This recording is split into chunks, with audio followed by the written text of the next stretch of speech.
The crystal chandelier above table 7 had been flickering all night, casting dancing shadows across the white tablecloths like restless ghosts. I'd been watching it between trips to the kitchen, wondering if it would finally give out, wondering if I'd still be standing when it did. My feet screamed inside the second-hand heels I'd worn to look presentable. The left one had a crack in the sole that let in cold air, and the right pinched my little toe until it went numb. But Marcello's demanded elegance, even from its waitresses, especially in the private dining room where men in suits that cost more than my yearly rent came to conduct business over wine that could have paid my mother's medical bills. I pressed my fingers against the bruise on my ribs as I balanced the tray of champagne flutes, willing myself not to wince. The memory of Jake's fist was still fresh. 3 days old, maybe 4. Time blurred when you were working double shifts and sleeping in 2-hour increments. He'd been angry about the money again, about the baby, about everything I couldn't give him fast enough. The baby he'd put inside me and then decided he didn't want. The baby I'd lost 2 months ago in a cramped emergency room while he was out drinking with his friends. The bruises had faded from purple to that sickly yellow-green, but they still hurt when I breathed too deep. "Table 12 needs their second bottle," Marco hissed as I passed him near the kitchen doors. His eyes were sharp, calculating. "And for God's sake, smile. You look like you're serving at a funeral." I wasn't far off. The private dining room had a particular energy tonight. Tense, coiled, like a snake preparing to strike. The usual clientele was already intimidating enough. But tonight there was someone new. Someone who'd arrived an hour ago with an entourage that made the other diners fall silent mid-sentence.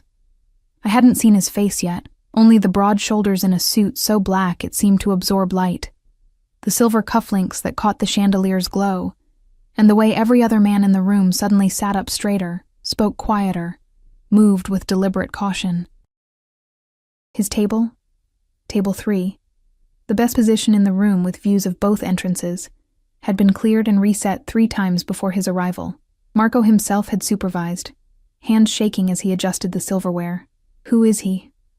I'd whispered to Sarah, the other waitress on shift. She'd gone pale. "You don't know? That's Dante Moretti. Don't look at him. Don't speak unless he speaks to you first. And whatever you do, don't mess up his order. Dante Moretti." The name had weight, gravity, the kind that pulled everything into its orbit. I'd heard whispers. Everyone in this part of the city had. Drug trade, human trafficking, political corruption, bodies that disappeared into the river. Whether the rumors were true didn't matter. What mattered was that people believed them, and belief was its own kind of power. I picked up the champagne bottle from the service station, checked the label twice, Krug, 2008, $800, and approached table 12. My hands didn't shake anymore. I'd learned to control that, learned to smile through anything, learned to make myself invisible. Invisible was safe. Invisible meant tips that kept the electricity on, and food in the refrigerator I shared with 2 other girls in an apartment where the heat only worked half the time. The men at table 12 barely glanced at me as I poured, their conversation continuing in rapid Italian. I caught fragments, numbers, names, something about shipments. Not my business. Never my business. As I turned to leave, the room's temperature seemed to drop. I felt it before I saw him, a presence that commanded attention without demanding it, that made the air itself hold its breath. My eyes lifted without permission, drawn by some invisible thread, and suddenly, I was looking directly at him. Dante Moretti. He sat with the stillness of a predator, one hand resting on the table, the other hidden beneath it. Dark hair swept back from a face that could have been carved from marble, sharp jaw, straight nose, lips that suggested cruelty and sensuality in equal measure. But it was his eyes that trapped me, held me frozen in place like a butterfly pinned to cork. Dark, nearly black, and utterly focused. On me, heat flooded my cheeks. I'd broken Sarah's first rule. Don't look at him. I dropped my gaze immediately, heart hammering, and moved quickly toward the kitchen. Behind me, I heard a low voice speaking. His voice, I realized, rich and textured like expensive whiskey. And the immediate silence that followed, everyone listening, everyone obeying. Girl. I stopped.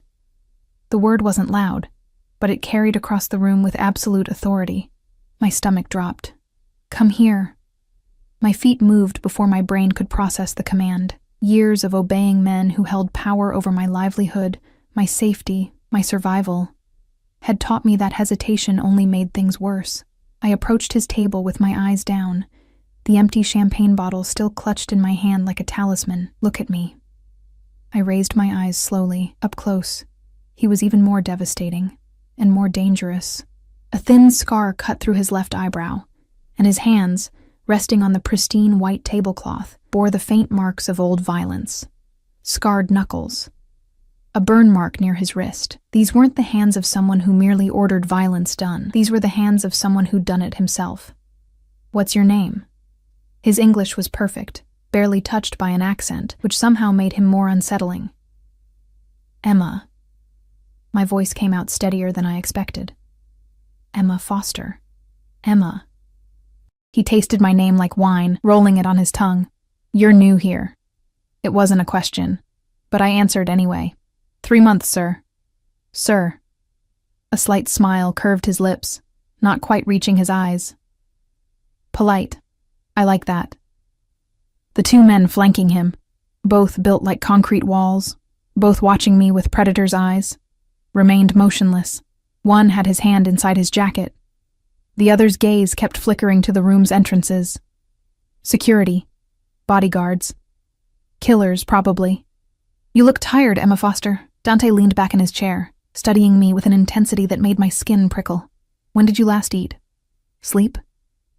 The question was so unexpected that I almost answered honestly. "I'm fine, sir." Liar. But he said it gently, almost with amusement. "Bring me the Barolo. The 2010, not the 2012, and a glass for yourself." My heart stopped. "Sir, I can't." "You can." His eyes never left mine. "I'm requesting your company. Marco won't object." "Will you, Marco?"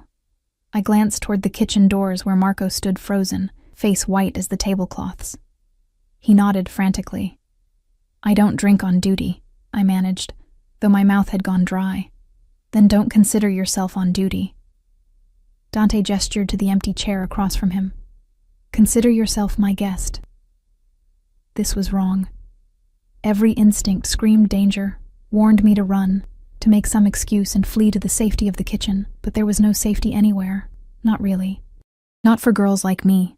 And something in his voice, in the way he looked at me, not through me, not past me, but at me, truly seeing me, made me want to stay. I set the champagne bottle on a nearby service station and walked, dreamlike, toward the wine cellar. My hands trembled as I found the Barolo, checked the year twice, selected 2 glasses. The bottle was worth more than my monthly rent. If I dropped it, Marco would take it out of my pay for the next 6 months. I didn't drop it. When I returned, Dante had dismissed his guards to the bar. They went reluctantly, maintaining visual contact, hands still inside their jackets. The table felt suddenly intimate, isolated, despite being in a room full of people. Those people were now very carefully not looking in our direction, conversations resuming in hushed tones. I poured with practiced precision, hands steady despite the riot of fear and curiosity and something darker churning in my stomach. He watched my every movement like he was memorizing me, cataloging each detail. "Sit." I sat. He raised his glass, waited until I lifted mine. 2 unexpected encounters. We drank. The wine was velvet and smoke, complex and layered, probably wasted on my unsophisticated palate. But I appreciated it anyway, let it warm my throat, blur the edges of my exhaustion just slightly. "Tell me, Emma," Dante said, setting down his glass with deliberate care. "Why does a girl who can barely stand work a shift in the city's most expensive restaurant?" "I need the money. Everyone needs money. I'm asking why you need it badly enough to work yourself into the ground." I hesitated. Truth was dangerous, but lies, I suspected, would be worse with this man. Medical bills, rent, survival. Whose medical bills? My mother's. She has cancer. Something flickered in his eyes. Recognition, perhaps, or memory. "And your father?" "Gone. Long gone." He nodded slowly, as if this confirmed something he'd suspected. "Siblings?" "A brother. He's away." "Prison, but I didn't say that, and you support everyone." "I'm all they have." No. His voice dropped, took on an edge that made my spine straighten. The question is, who do you have? No one. The answer rose to my lips, but I swallowed it back. Admitting that felt like exposing my throat to a predator. Before I could respond, the room tilted. Just slightly, just enough to make me grip the table's edge. The chandelier's lights blurred, multiplied, became stars wheeling in my vision. When had I last eaten? Yesterday morning? The day before? Emma. Dante's voice seemed to come from far away. When did you last have a meal? I tried to answer, but my tongue was thick, uncooperative. The bruise on my ribs throbbed in time with my heartbeat. The room spun faster. I stood, or tried to. My legs buckled like paper, and suddenly the floor was rushing up to meet me. And I thought distantly that Marco would definitely fire me for this, for fainting in front of the most dangerous man in the city, for making a scene, for being weak when I'd promised him I could handle the shift. But I never hit the floor. Strong arms caught me, pulled me against a chest that smelled of cedar and gunpowder, and something darker, more primal. Dante. He'd moved faster than should be possible for a man his size, caught me like I weighed nothing. Get the car. He barked at someone. Now. I tried to protest, to say I was fine, but consciousness was slipping through my fingers like water. My head fell against his shoulder, and through the haze I felt his hand supporting my back, felt the exact moment his fingers brushed against my ribs, against the bruises. His entire body went rigid, very carefully. With a gentleness that contradicted everything I'd heard about Dante Moretti, he shifted his grip, pulled back my uniform blazer just enough to see. I heard his sharp intake of breath, felt the temperature around us drop 10 degrees. When he spoke again, his voice was soft. Terrifyingly soft. Who hurt you? I wanted to lie.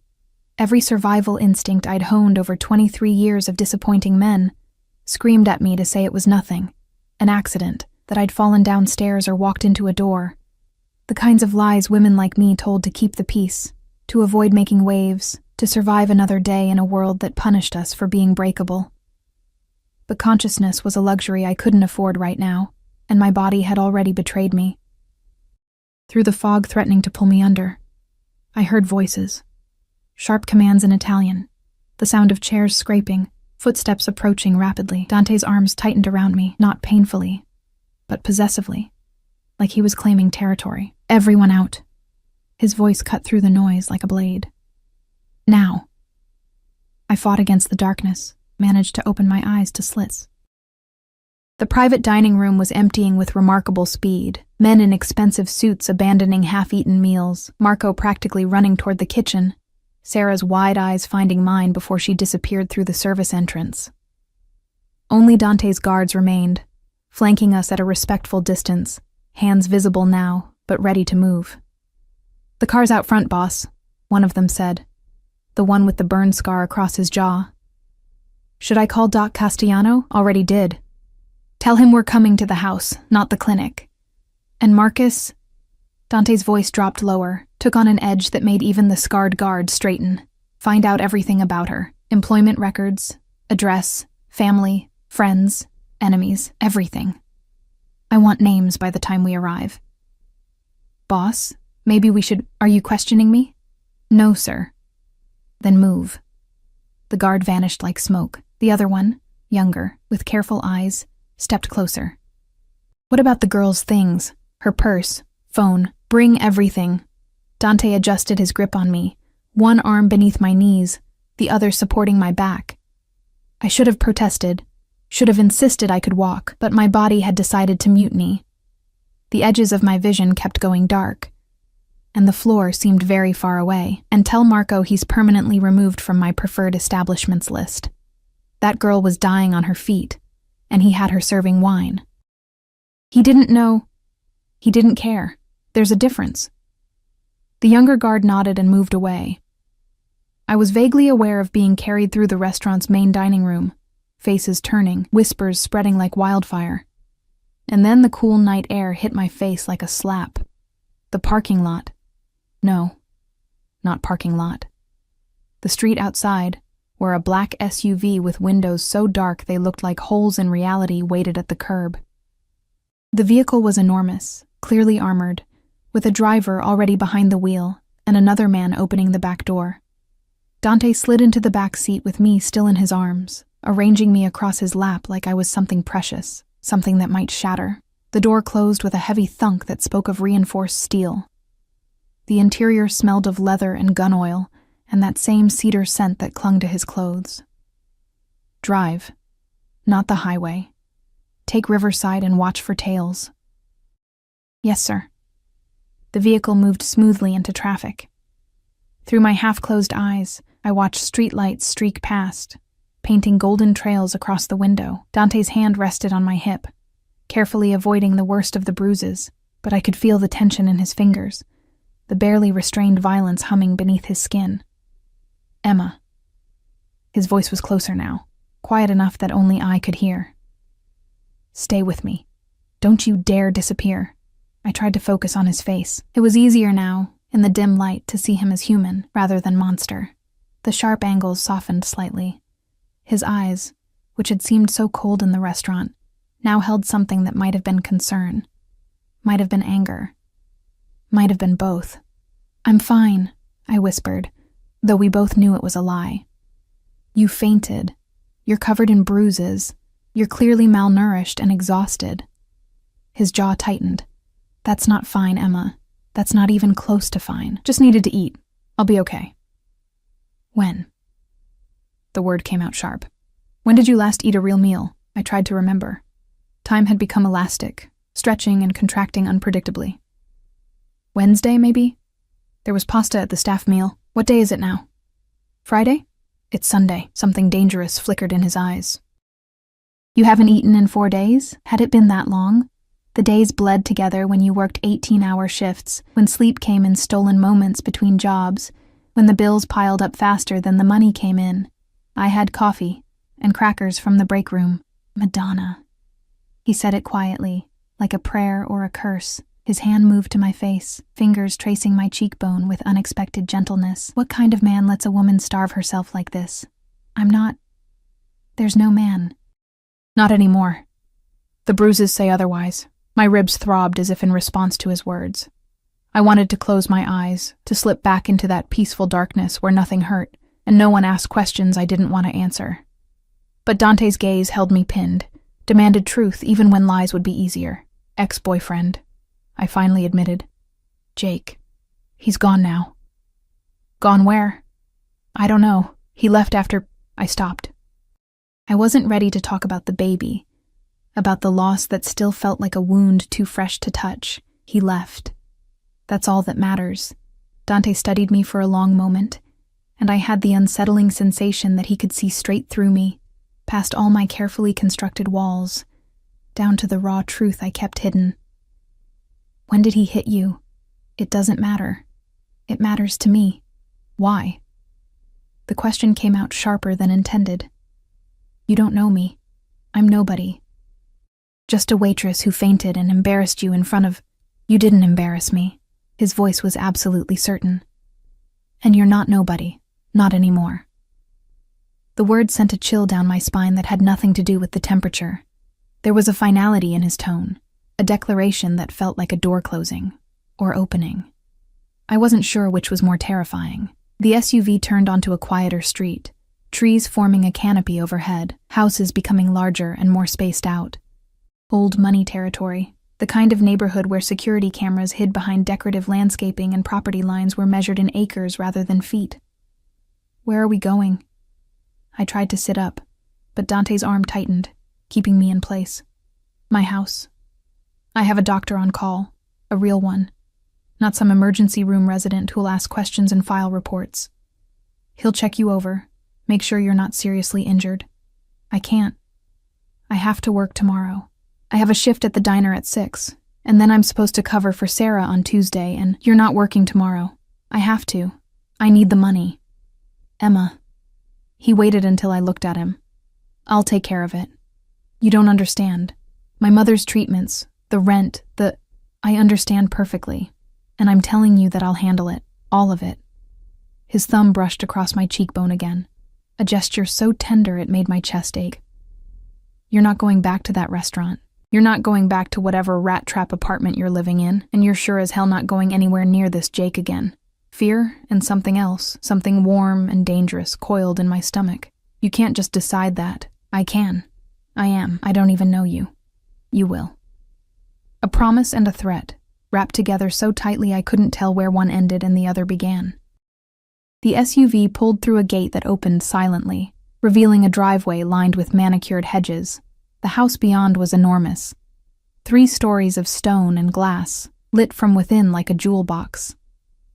Security lights blazed on as we approached, and I caught sight of cameras. Guards stationed at intervals, the kind of protection that spoke of real danger, real enemies. This wasn't just wealth. This was power, the kind that made governments nervous and rivals disappear. I can't stay here, I said, panic rising despite the exhaustion weighing down my limbs. This is your Dante Moretti. He said his own name with neither pride nor shame. I know what you've heard about me. I know what people say. Most of it's true. Then you understand why I can't. I understand that you're scared. I understand that you've been hurt by a man who should have protected you. I understand that trusting me seems insane. The vehicle stopped, but he didn't move to open the door. But here's what you need to understand, Emma. I saw those bruises. I saw how thin you are, how exhausted. I saw a woman dying by inches because she's too proud or too scared or too conditioned to ask for help. His hand cupped my face, forced me to meet his eyes, and I'm not letting that happen. Not to you. Not while I can prevent it. Why? The word came out broken. Why do you care? For the first time, something like uncertainty crossed his features. I don't know yet, but I'm going to find out. The door opened.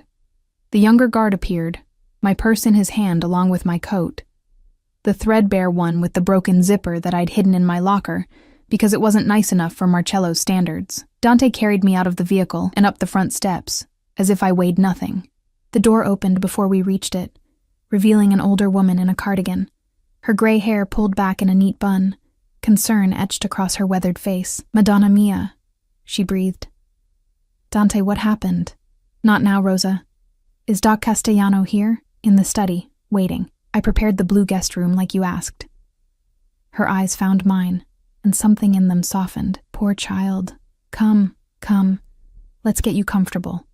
Inside, the house was warm and smelled of bread and herbs.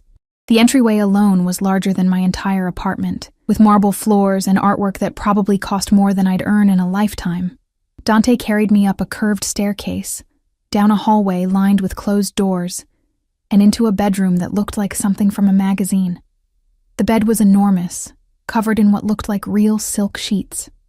French doors opened onto a balcony.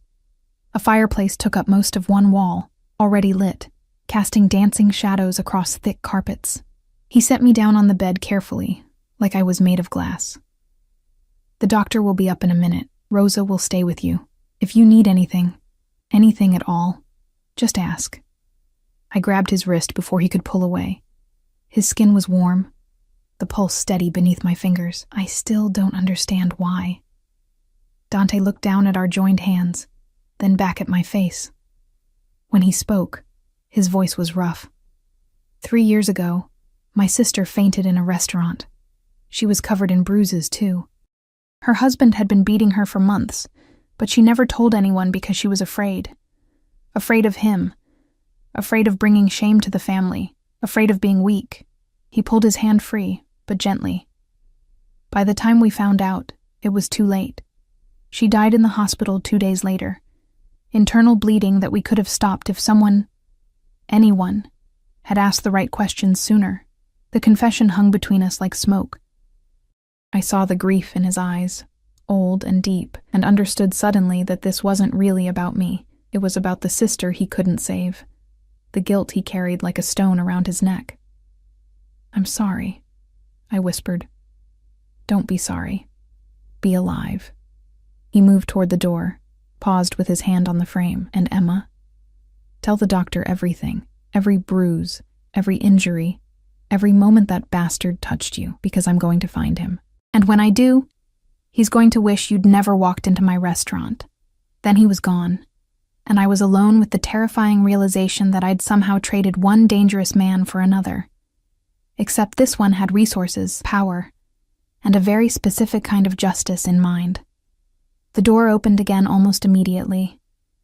An older man with kind eyes and a medical bag entered, Rosa following behind with towels and what looked like a tray of food. "Miss Foster," the doctor said warmly. "I'm Dr. Castellano. Let's take a look at you, shall we? And while I work, Rosa here will make sure you eat something. When was your last meal?" I looked at the tray. Soup, bread, fruit. More food than I'd seen in weeks, and felt tears prick my eyes. "Wednesday," I admitted. "I ate on Wednesday." Rosa made a distressed sound and immediately began fussing with pillows, positioning the tray within easy reach. The doctor's expression didn't change, but I saw his jaw tighten. "Well," he said gently, pulling on gloves, "let's fix that, shall we? And then you can tell me exactly what happened to give you those bruises." As he worked, checking my vitals, examining the bruises with professional detachment, asking quiet questions I answered in equally quiet whispers, I realized something that should have terrified me, but instead felt oddly like relief. I'd walked into Marcello's tonight as Emma Foster, invisible waitress, nobody special, a woman so used to being overlooked that I'd forgotten what it felt like to be seen. But I'd fainted into the arms of Dante Moretti, and now everything was different.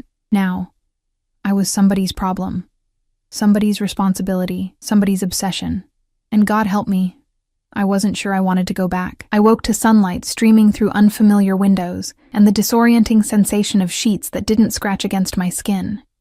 For a moment, I couldn't remember where I was. The ceiling was too high, the mattress too soft, the silence too complete. Then memory crashed back like a wave. The restaurant, the fainting, Dante Moretti's arms catching me before I hit the ground. His voice, soft and deadly. "Who hurt you?" I sat up too quickly, and my ribs protested with a dull ache. Dr. Castellano had wrapped them last night after determining that 2 were bruised but not broken. He'd catalogued every injury with clinical precision, the fingerprint bruises on my upper arms, the boot-shaped mark on my thigh, the split lip that had mostly healed. He'd said nothing, but his eyes had grown progressively colder with each discovery. When he'd finished, Rosa had insisted I eat the entire tray of food, watching like a hawk until I'd consumed every bite. Then she'd helped me into pajamas, silk, obscenely expensive, clearly new, and tucked me into bed like I was a child. I'd been asleep before she'd closed the door. Now, morning light revealed details I'd missed in last night's haze. The bedroom was decorated in soft blues and creams, feminine but not frivolous. Books lined one wall, real books, leather-bound, the kind people collected rather than read. Fresh flowers sat on the dresser, white roses that perfumed the air. Through the French doors, I could see the balcony overlooking manicured gardens that seemed to stretch forever. A knock at the door made me jump. "Miss Emma?" Rosa's voice, warm and maternal. "Are you awake? I have breakfast." "Come in." She entered carrying another tray, this one laden with enough food for 3 people. Eggs, bacon, fresh fruit, pastries, orange juice, coffee. Behind her came a younger woman with an armful of clothing still on hangers. "Good morning, dear. How are you feeling?" Rosa set the tray on the bedside table with practiced efficiency. "Dr. Castellano said you should take it easy today. Keep your ribs immobilized, and you're to eat every 2 hours until we get some weight back on you." "Rosa, I can't. I need to call my work. Let them know. Already handled." She fluffed the pillows behind me with the determination of a general arranging troops. "Mr. Moretti spoke to your employers this morning, both the restaurant and the diner. You're on indefinite medical leave, and they've been compensated for the inconvenience." My stomach dropped. "Compensated how much?" "Enough that they won't ask questions or expect you back." Rosa's expression brooked no argument. "Now eat. And this is Maria. She's brought clothes for you. Mr. Moretti had them delivered this morning." Maria stepped forward, revealing an array of clothing that made my second-hand wardrobe look like rags. Jeans that probably cost more than my monthly rent. Sweaters in cashmere and silk. Undergarments with designer labels still attached. "I can't accept these," I said weakly. though my fingers itched to touch the fabric. When had I last worn something that wasn't worn thin or stained or held together with safety pins? You can, and you will. Rosa's tone left no room for debate. Your old clothes have been laundered, but frankly, child, they should be burned. No one under Mr. Moretti's protection dresses in rags, under his protection. The words sent a shiver down my spine. Protection meant obligation. It meant debt. It meant I'd traded Jake's violence for a different kind of cage, one with silk sheets and gourmet food, but a cage nonetheless. I need to see him, I said, pushing the tray aside despite Rosa's disapproving sound. Dante, where is he? In his office, conducting business. He left instructions that you're to rest, eat, and not worry about anything. Rosa crossed her arms. And before you argue, let me be clear. Mr. Moretti's instructions are not suggestions. I don't care. I need to talk to him. Now. Something flickered in Rosa's eyes. Approval, maybe, or respect. She nodded slowly. Finish your breakfast first, then I'll take you to him. But don't say I didn't warn you. He's in a mood this morning. I ate mechanically, tasting nothing, my mind racing. I needed to understand what was happening, what he wanted from me, what price I'd be expected to pay for his help. Men like Dante Moretti didn't rescue waitresses out of kindness. There was always a price. 20 minutes later, dressed in jeans that fit perfectly and a sweater soft as a cloud, I followed Rosa through the house. In daylight, it was even more impressive and more fortified. I counted at least 4 guards stationed at various points, all armed, all watching with the casual alertness of predators. Security cameras nestled in corners, reinforced doors, windows that I suspected were bulletproof. This wasn't just a home, it was a fortress. Rosa stopped outside a heavy wooden door, knocked twice. A voice from within, Dante's, sharp and impatient, said something in Italian. English, please, Rosa chided, opening the door. You have a guest who doesn't speak the language. I stepped into what could only be described as a war room. The office was dominated by an enormous desk covered in papers, laptops, and what looked like surveillance photos. Maps covered one wall, marked with pins and notations. Another wall held screens showing various camera feeds, the house, the gardens, what looked like city streets. Dante stood behind the desk, phone pressed to his ear, his free hand braced on the polished wood. He'd shed last night's jacket, rolled up his shirt sleeves to reveal forearms corded with muscle and marked with more scars. He looked dangerous and exhausted in equal measure, dark circles under his eyes suggesting he hadn't slept. When he saw me, something in his expression shifted. The hardness softened fractionally. He said something curt into the phone and ended the call. You should be resting. We need to talk. After you've recovered. Now. I stepped fully into the room, ignored Rosa's warning sound behind me. I need to understand what's happening. What you want from me. What this... I gestured vaguely at myself, the expensive clothes, the implied protection, costs. Dante studied me for a long moment, then dismissed Rosa with a slight nod. She left reluctantly, closing the door with a soft click that sounded unnervingly final. Sit, he said, gesturing to a leather chair facing his desk. I'd rather stand. Emma. My name was a warning. You have bruised ribs, and you fainted less than 12 hours ago. Sit down before you fall down. I sat, but only because my legs were shakier than I wanted to admit. He rounded the desk, leaned against it so he was closer, arms crossed over his chest. The position should have been casual, but instead felt deliberately intimidating. He was still taller, still more powerful, still capable of crushing me with minimal effort. What do you know about me? He asked. That you're dangerous, that people fear you, that you run... I hesitated, choosing words carefully. Businesses that aren't exactly legal. Businesses. His mouth quirked slightly, diplomatic. Yes, Emma, I run the kind of businesses that operate in shadows. I control territory. I have enemies who would kill me if given the chance, and allies who would betray me for the right price. I am exactly as dangerous as you've heard. He paused. Let that sink in. But I'm also a man who takes care of what's his. My people are protected, provided for, given opportunities they wouldn't have otherwise. Loyalty is rewarded, betrayal is punished. And what I claim, I keep. I'm not yours to claim, aren't you? He tilted his head, studying me like a puzzle he was determined to solve. You fainted in my arms. You slept in my house. You're wearing clothes I bought, eating food from my kitchen. You took my help when you were too proud or too desperate to refuse, because I didn't have a choice. There's always a choice, Emma. You could have insisted on going home last night. Could have refused the doctor, the food, the clothes. Could have walked out this morning. He leaned forward slightly. But you didn't. Want to know why? I said nothing, jaw clenched. Because some part of you recognized that you're safer here than anywhere else. Because you're smart enough to know that a man who catches you instead of letting you fall, who calls a doctor instead of sending you away, who gets angry at bruises he didn't cause, that man is not your enemy. He's not my friend either. No, Dante agreed softly.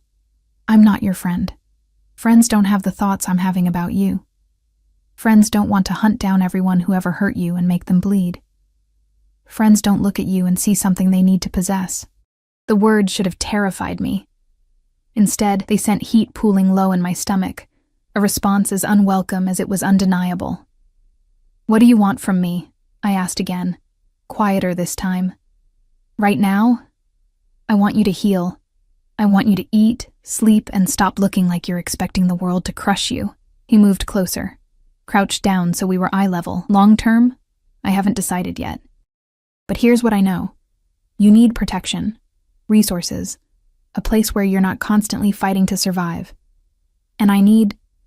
He stopped, jaw tightening. What? I pressed. What do you need?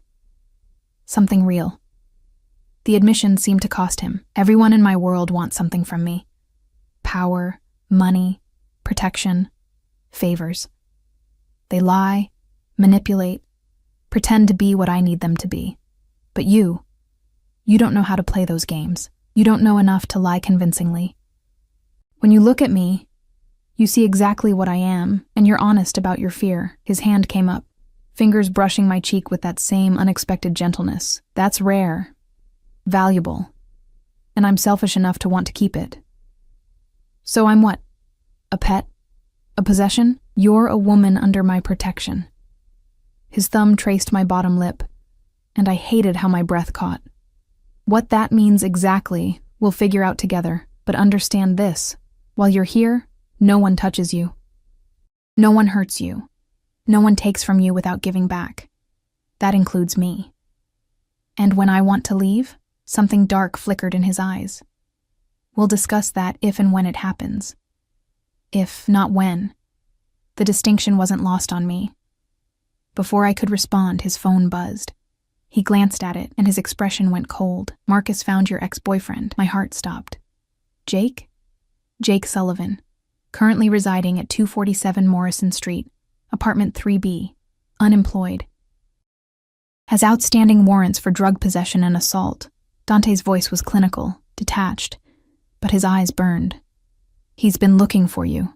Called the restaurant yesterday asking if you still worked there. Fear, sharp and immediate, cut through everything else. He can't know I'm here. He can't. He won't. Dante stood, pulling me up with him. By tonight, Jake Sullivan will understand that you're under my protection. He'll understand that approaching you, speaking to you, even thinking about you too hard will have consequences he can't survive. What are you going to do? What I do best. He cupped my face in both hands, forced me to look at him. Emma, I need you to trust me. Just for now, just in this. Let me handle this threat. Let me make you safe. By hurting him. By ensuring he never hurts you again. No apology in his voice, no regret, just certainty. I won't kill him. Not unless you ask me to. But he needs to understand what happens when someone damages something of mine. I'm not... You are. He kissed my forehead, quick and possessive. Whether you've accepted it yet or not, you're mine now. And I protect what's mine. He released me, moved back to his desk, was already pulling on his jacket and checking his weapon. a sleek black handgun that appeared from a drawer with practiced ease. The transformation was instantaneous, from the man who'd touched me gently to the predator who ruled through fear and violence. Rosa will stay with you. Don't leave the house. Don't go near windows without guards present. And Emma, he paused at the door, looked back at me with something that might have been concern or possession, or both twisted together. When I come back, we're going to talk about everything. Your mother's medical bills, your brother's situation, what you need, what you want, what you're willing to give in exchange for safety. Then he was gone, leaving me alone in his war room, surrounded by maps of territory and surveillance photos of enemies, understanding with crystal clarity that I'd stepped into a world where violence was currency and protection came with chains made of silk and steel. I walked to the window, looked out over gardens that seemed to stretch forever, and wondered if I'd just been rescued or captured. The answer, I suspected, was both. The hours crawled by with agonizing slowness. Rosa brought lunch, another elaborate spread I forced myself to eat despite the knot of anxiety in my stomach. She chattered about inconsequential things, clearly trying to distract me, but I heard nothing. My mind kept circling back to Dante's cold expression when he'd left. The gun tucked into his waistband, the promise of violence hanging in the air like smoke, by ensuring he never hurts you again. I should have felt guilty, should have protested more, insisted that Jake wasn't worth whatever Dante was planning. But the truth, the ugly truth I didn't want to examine too closely, was that part of me wanted Jake to hurt. Wanted him to feel even a fraction of the pain he'd inflicted on me over 6 months of escalating violence. The baby. I kept coming back to that. The baby I'd lost while Jake was out drinking. The baby he'd caused me to lose when his fist had connected with my stomach during an argument about money.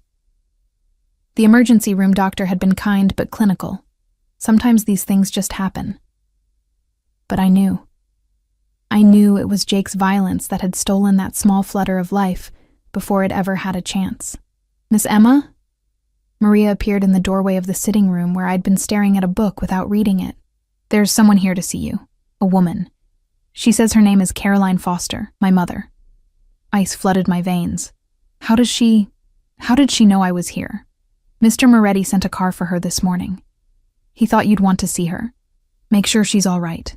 Maria's expression was carefully neutral. "She's in the front parlor. Should I tell her you're not available?" I stood on shaky legs. Of course Dante had sent for her. Of course he'd tracked down my mother without asking. Pulled her into this world without warning. The man didn't ask permission. He simply acted and expected everyone else to adapt. "No. I'll see her."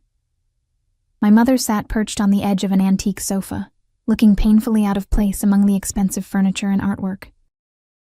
She'd lost more weight since I'd last seen her 2 weeks ago, her face gaunt, her skin that particular gray shade that came from too much chemotherapy and too little hope, but her eyes, sharp and worried, found mine immediately.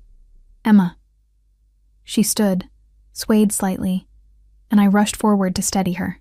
"What's going on?" "A man came to the apartment this morning with a car. Said you'd been hurt, that you were staying here. I thought something terrible had happened." "I'm fine, Mom. It's complicated." "Complicated?" She pulled back, studied my face with a mother's keen eye. "You look exhausted, thinner, and you're wearing clothes that cost more than our rent." Her voice dropped. "Emma, who is this man? What have you gotten yourself into?" Before I could answer, Rosa appeared with tea, because of course she did, because Dante's household ran with the efficiency of a military operation. She set the tray down, smiled warmly at my mother, and left us alone with a discretion that felt deliberately choreographed. "Sit down, Mom. Please. Before you fall down." We sat together on the sofa, and I poured tea with shaking hands, trying to figure out how to explain the inexplicable. How did I tell my dying mother that I'd fainted into the arms of a mafia boss who'd decided to claim me as his own, that I was living in his house, wearing his clothes, accepting his protection in exchange for... what? I still wasn't sure. "Emma." My mother's hand covered mine, stopping the nervous motion. "Talk to me." So I did. Not everything. I couldn't tell her about Jake's violence. Couldn't add that burden to her already overwhelming load. But I told her about fainting at work, about Dante catching me, about the doctor and the food and the offer of help I'd been too desperate to refuse. She listened in silence, her expression growing progressively more concerned. When I finished, she was quiet for a long moment. "This man," she finally said. "Dante Moretti. Do you know who he is? What he does?" "Yes." "And you're staying here anyway?" "I didn't have a choice, Mom. I was killing myself trying to keep up with your medical bills and the rent and—" "So you traded one danger for another?" Her voice cracked. "Emma, men like that don't help people out of kindness. There's always a price." "I know that. I'm not stupid." "I never said you were stupid. I said you were desperate, and desperate people make dangerous decisions." She squeezed my hand hard enough to hurt. "I'm dying, sweetheart. We both know it. The chemo isn't working anymore. Dr. Patterson told me last week that we're looking at months, maybe weeks, and I can accept that. What I can't accept is you selling yourself to some criminal to pay for treatments that won't save me anyway." The words hit like a physical blow. "Don't say that. You're going to be fine. There are other treatments, clinical trials, that we can't afford, that insurance won't cover." She cupped my face with both hands, and I saw tears in her eyes. "Baby, I need you to listen to me. I need you to promise me that when I'm gone, you'll get out of here. That you won't let this man, no matter how kind he seems, no matter what he offers, trap you in his world. Promise me." I couldn't. The words stuck in my throat because I wasn't sure I wanted to leave. Because for the first time in years, I'd slept through the night without fear. I'd eaten until I was full. I'd been warm and safe and seen, truly seen, by someone who looked at me like I mattered. But I couldn't tell my mother that, couldn't admit that I was already halfway to accepting the cage Dante was building around me. "I promise." I lied, and hated myself for it. She didn't believe me. I could see it in her eyes, but she didn't push. Instead, she pulled me into a hug that smelled of hospital antiseptic and the lavender perfume she'd worn my entire life.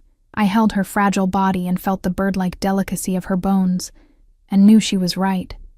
Months, maybe weeks. And then I'd be truly alone, except I wouldn't be, would I? I'd have Dante, with his dangerous protection and his possessive claim, and his promise that what was his stayed his. The thought should have terrified me. Instead, it felt almost like relief. A knock at the door interrupted us. Marcus, the guard with the scar, appeared. "Sorry to interrupt, miss, but the boss is back. He's asking for you." My stomach clenched. Is everything okay?" "Yes, ma'am. Everything's handled." The way he said it made clear exactly what handled meant. I turned to my mother.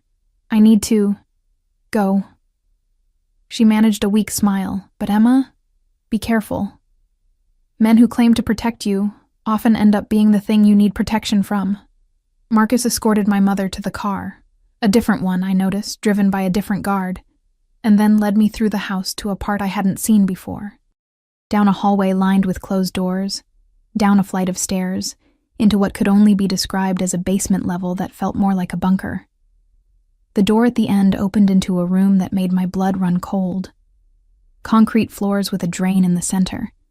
Walls lined with tools that looked medical and menacing in equal measure, and in a chair in the middle of the room, hands zip-tied behind his back and blood dripping from his nose, sat Jake. He looked up when I entered, and something like relief crossed his battered face. "Emma, thank God. Tell them there's been a mistake. Tell them I didn't—" "Shut up." Dante's voice came from the shadows. He stepped into the light, and I saw blood on his knuckles, his shirt partially untucked, his hair mussed from violence. But his eyes were calm, almost cold as they found mine. "Emma doesn't need to tell us anything. We know exactly what you did." He moved to stand behind Jake's chair, one hand resting almost casually on the other man's shoulder. Jake flinched. "We had a conversation, Jake and I," Dante continued conversationally, "about respect, about consequences, about what happens to men who put their hands on women under my protection."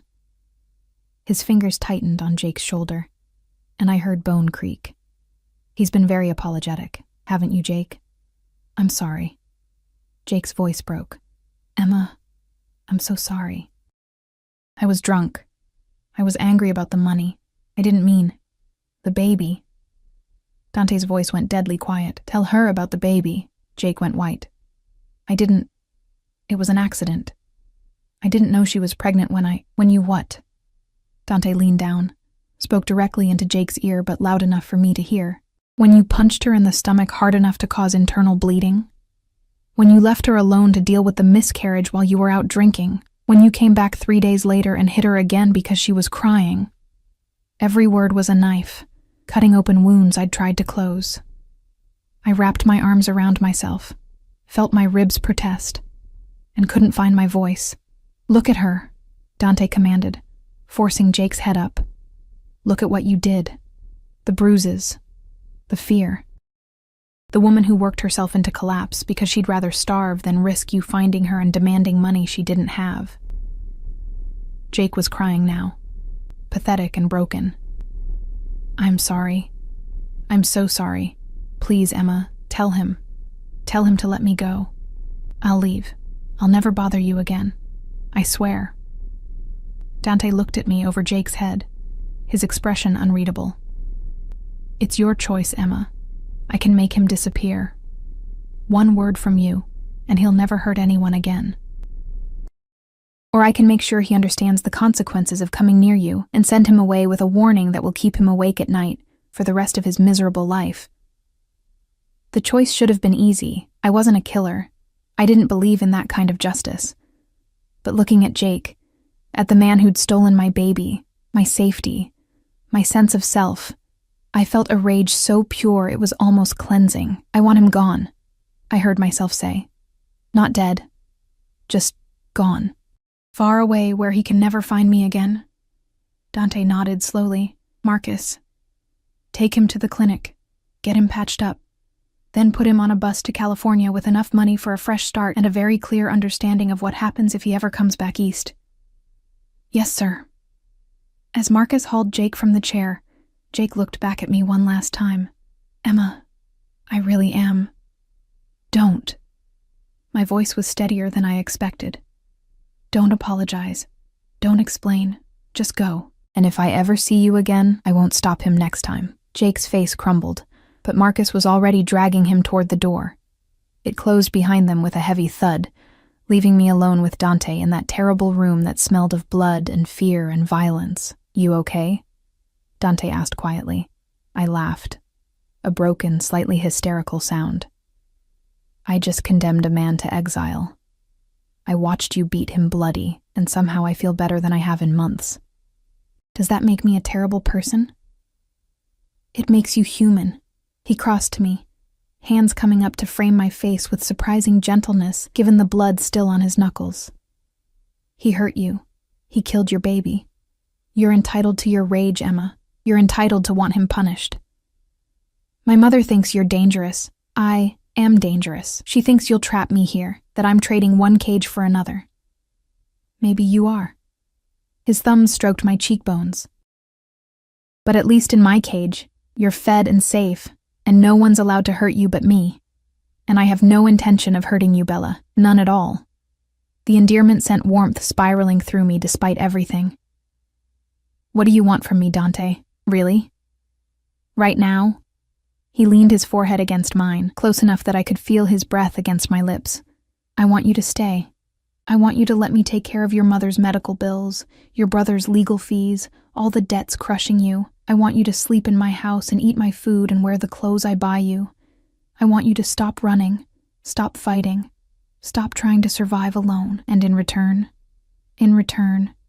you give me your honesty, your trust, eventually. Your presence.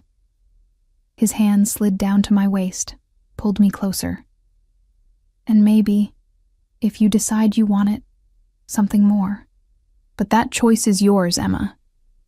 I won't force it, won't demand it, won't take what isn't freely given. I should have pulled away, should have insisted on independence, on finding my own path, on not owing this dangerous man anything more than I already did. But his hands were warm and steady, and for the first time since I'd lost the baby, I felt something other than hollow. Okay, I whispered. Okay. His smile was slow and devastating. Okay? I'll stay, for now, until I figure out what comes next. That's all I'm asking. He kissed my forehead, my temple, the corner of my mouth with a restraint that felt like its own form of possession. Come on. Rosa will have dinner ready and you need to eat. Dr. Castellano's orders. As he led me out of that terrible basement room, his hand warm and possessive at the small of my back, I realized my mother had been right about one thing. I had traded one cage for another. But at least this cage had a door I could see, and the man holding the key looked at me like I was something precious rather than something disposable. For now, that was enough. 3 weeks passed in a blur of routine I'd never imagined possible. Mornings began with breakfast in the sunroom, Rosa insisting I eat every bite while Dante read through reports and made calls in rapid Italian. Afternoons were quieter, reading in the library, walking the gardens under the watchful eyes of guards, visits from Dr. Castellano, who monitored my recovery with professional satisfaction.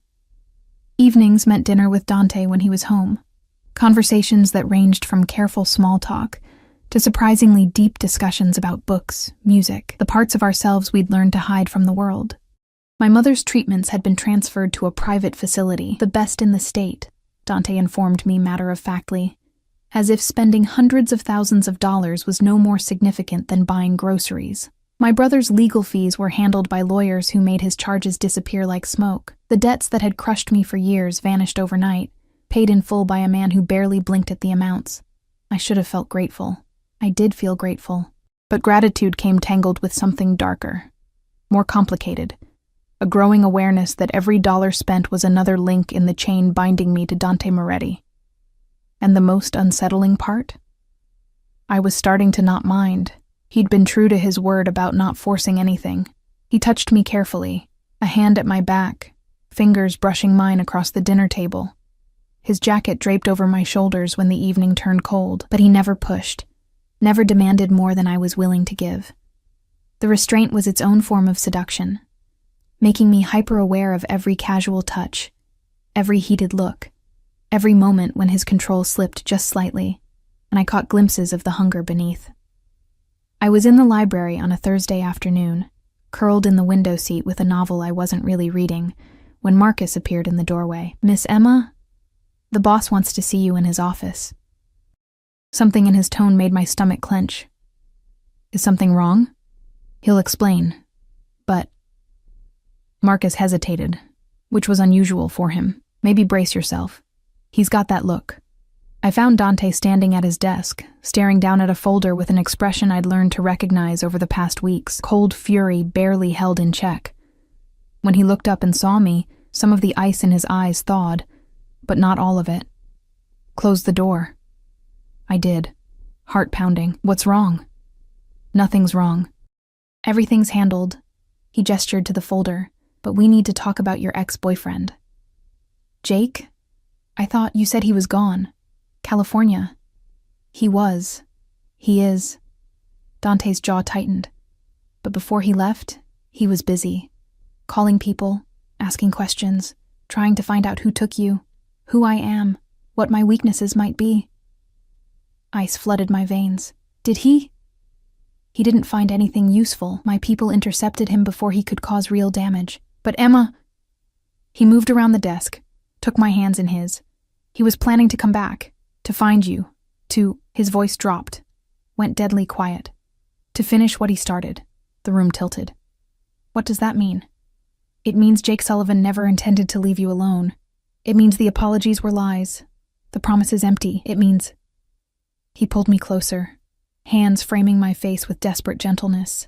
"It means I need you to understand that what I did, what I'm about to tell you, I did for you, to protect you, to make sure he could never hurt you again." "Dante." My voice shook. "What did you do?" "Jake Sullivan died in a car accident 3 days ago. Single vehicle collision on Highway 5, just outside of Sacramento. He was drunk, blood alcohol 3 times the legal limit, lost control, hit a barrier. The car went up in flames. His eyes bored into mine. It was quick, painless, and necessary. The words didn't make sense at first. My brain refused to process them, skittered away from the implications. You said, you promised you wouldn't kill him unless I asked. I promised I wouldn't kill him then. That was before I learned he was planning to come back, before my people found texts on his phone describing exactly what he wanted to do to you when he found you. Dante's hands tightened on my face. I won't apologize for this, Emma. I won't pretend it was anything other than what it was. An execution disguised as an accident. But I will tell you that I'd do it again. 1,000 times over. Because keeping you safe matters more than keeping promises made to a man who was already planning to break his. I should have been horrified, should have pulled away, demanded he let me go, run screaming from the house and the man who'd just admitted to murder.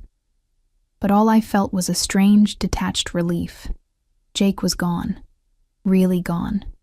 Not in California where he could change his mind and come back. Gone in a way that was permanent, final, irreversible. Show me, I heard myself say. The texts. I need to see them. Dante hesitated, then reached for the folder. Inside were printed screenshots. Messages between Jake and someone named Tommy, planning in graphic detail what Jake intended to do.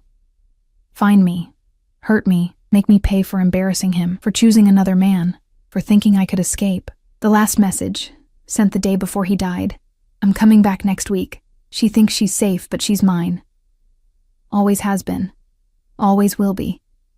And I'm gonna remind her what happens to bitches who forget their place.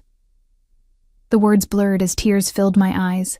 Not grief for Jake, but rage for the woman I'd been, the one who'd believed his apologies and hidden her bruises, and convinced herself that love meant accepting pain. Emma. Dante's voice was soft. Look at me. I did, and saw understanding in his eyes. Not pity. He'd never pitied me, which was one of the things I'd come to value most, but recognition of what I was feeling. He was never going to leave you alone, Dante said quietly. Men like him don't. They see women as possessions, and they can't stand losing what they think belongs to them. I've seen it 100 times, restraining orders that don't work, safe houses that aren't safe, promises from abusers that mean nothing. His thumbs wiped away my tears with infinite gentleness. I wasn't going to let you become another statistic, another woman who died because the system failed to protect her, so you protected me the only way you know how. It wasn't a question. Yes. By becoming a killer. I've always been a killer, Bella. You knew that when you stayed. The only difference now is that I killed for you specifically, rather than for business or territory or revenge. He pulled me against his chest, and I let him. Let myself sink into the warmth and solid strength of him. I understand if that changes things. If you need to leave, to get away from what I am, I'll set you up somewhere safe. Make sure you're protected and provided for, but I won't lie about what I did or pretend to be something I'm not. I stood in his arms, breathing in cedar and gunpowder, and made a choice. The kind of choice that would define everything that came after. I don't want to leave. His entire body went still. Emma? I should want to leave. I know that. I should be horrified, disgusted, terrified. I pulled back far enough to look up at him. But all I feel is relief and gratitude. And I swallowed hard. And something else. Something I've been trying not to feel because it's insane and dangerous and probably self-destructive. What? His voice was barely a whisper. Safe. I feel safe with you. For the first time in my life, I feel like someone's actually protecting me instead of using me or hurting me or abandoning me. My hands fisted in his shirt. Is that crazy? Does that make me a terrible person? No, Bella. It makes you someone who's been hurt so badly that basic safety feels like a gift. He kissed my forehead, lingering. And I'm selfish enough to be glad that you feel safe with me, even if the reasons are complicated. Everything about this is complicated. Yes. But that doesn't make it wrong. I tilted my face up, saw the hunger in his eyes that he'd been controlling so carefully for weeks, and made another choice. Kiss me. Emma, please, I need to feel something other than this. I need to know that I'm not just a charity case or an obligation or... He kissed me before I could finish, swallowing the words with a hunger that stole my breath. It wasn't gentle or careful. It was possession and promise, and 3 weeks of restraint finally snapping. His hand slid into my hair, angled my head for better access, and I opened for him without hesitation. This was dangerous. This was accepting the cage completely, walking in willingly and asking him to lock the door. But I was so tired of being alone, of fighting, of pretending I was strong enough to survive on my own. Maybe I was weak. Maybe I was broken. Maybe I was making the worst decision of my life. But God, it felt good to finally stop running. When we finally broke apart, both breathing hard, Dante rested his forehead against mine. If we do this, if you give yourself to me, I won't let you go easily. You understand that? I know. I'm possessive. Jealous. I'll want to know where you are, who you're with, that you're safe every moment of every day. I'll buy you things. Control aspects of your life, make decisions you might not agree with if I think they're necessary for your protection. I know. I'm not a good man, Emma. I've done terrible things. I'll do more terrible things. And some of them might horrify you. I know that too. I cupped his face, felt the scratch of stubble against my palms. But you've also been kinder to me than anyone else in my life. You've given me safety and security and treated me like I matter. So maybe you're not a good man, but you're good to me. And right now, that's enough. His smile was slow and devastating. You're going to ruin me, Bella. Good. Maybe we can ruin each other. He kissed me again, softer this time, and I felt the shift in the air between us. Acceptance, surrender, the acknowledgement that we'd both made our choices and would live with the consequences. Come with me, he murmured against my lips. There's something I need to show you. He led me upstairs, past the guest room I'd been occupying, to the master suite at the end of the hall. It was stunning. Masculine but comfortable, dominated by an enormous bed and French doors opening onto a private balcony, but it was the smaller room off to the side that he showed me. It had been converted into an office. A beautiful one, with a desk facing windows that overlooked the gardens, built-in bookshelves, and comfortable seating. On the desk sat a brand new laptop, legal pads, pens, and a framed photograph I recognized, my mother and me, taken on my 18th birthday. I had your things brought from your apartment, Dante said quietly. What little there was. But this is yours. A space where you can work, study, do whatever you want. I know you never finished college. I thought maybe you'd want to start again, online courses or, you did this for me? My voice cracked. I did this because I want you to have a life here, not just an existence, because you're smart and capable and you deserve opportunities you've never had. He pulled me against his side. I'm not just offering you protection, Emma. I'm offering you a future, one where you don't have to work yourself to death just to survive. Where you can pursue dreams instead of scrambling to pay bills. I turned in his arms, looked up at this dangerous, complicated man who'd killed for me, and built me a study, and looked at me like I was something precious. What do you want in return? You. Just you. His hand cupped my cheek. Your presence. Your trust, eventually. He hesitated. Your love, if I earn it. I know it's not something I can demand or buy. But I'm hoping, given time, that you might choose to give it anyway. Standing in that beautiful room, surrounded by evidence of his care, and claimed by a man who was equal parts monster and savior, I realized something. I'd already started falling. Probably had been since the moment he'd caught me before I hit the ground. Since he'd asked who hurt you with murder in his eyes. Since he'd shown me that protection could mean safety instead of control. I'm already halfway there, I admitted. Which terrifies me. Good. He kissed the top of my head. Fear means you understand what's at stake. But Emma, I promise you this. I will never hurt you the way he did. I will never make you feel small or disposable or worthless. You're mine now, and what's mine is treasured, protected, kept safe. Even in a cage? Even in a cage, he smiled slightly. But it's a cage with open doors, Bella. You can leave anytime you choose. I'll hate it. I'll probably try to convince you to stay, but I won't stop you. Won't force you. Won't punish you for choosing freedom over comfort. I didn't believe him. Not entirely. Men like Dante Moretti didn't let go easily. But I appreciated the lie, appreciated that he cared enough to offer me the illusion of choice even if we both knew the truth. I was his now. Completely. Irrevocably. And the most surprising part? I was okay with that. "Stay with me tonight," he said quietly. "Not as an obligation or expectation, but because I want to hold you while you sleep. Because I want to wake up and know you're safe. Because 3 weeks of sleeping down the hall from you has been torture." Okay. That night, I lay in Dante Moretti's arms in his enormous bed, listening to his heartbeat beneath my ear, feeling safer than I'd ever felt in my life. The irony wasn't lost on me. I'd escaped one dangerous man only to willingly surrender to another. But there was a difference, I told myself. Jake had taken from me. Dante gave. It was enough. It had to be enough.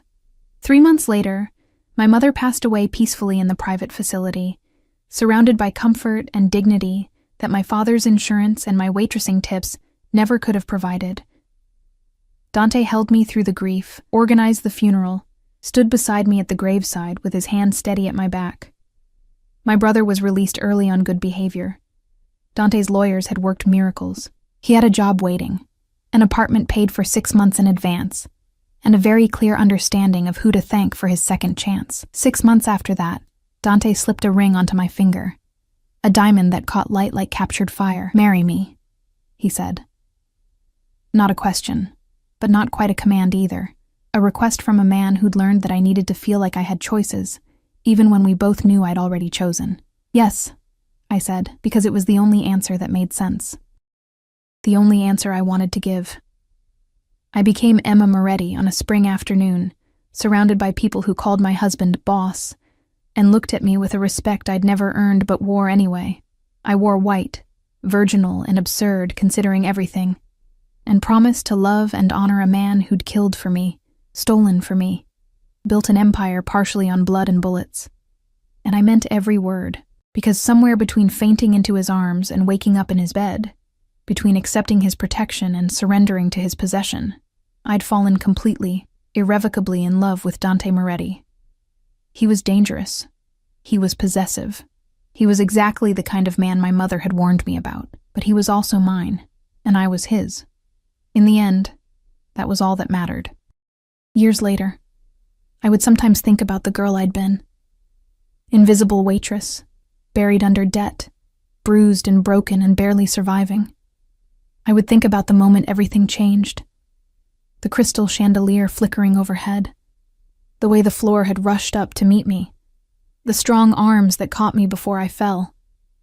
And I would understand that sometimes salvation comes dressed as damnation. Sometimes the cage that traps you is the only thing keeping you safe. Sometimes the monster who claims you is the only one who sees you as human. I'd traded one life for another, one set of chains for another. But these chains were made of gold and promise, and the kind of love that bordered on obsession, and I wore them willingly.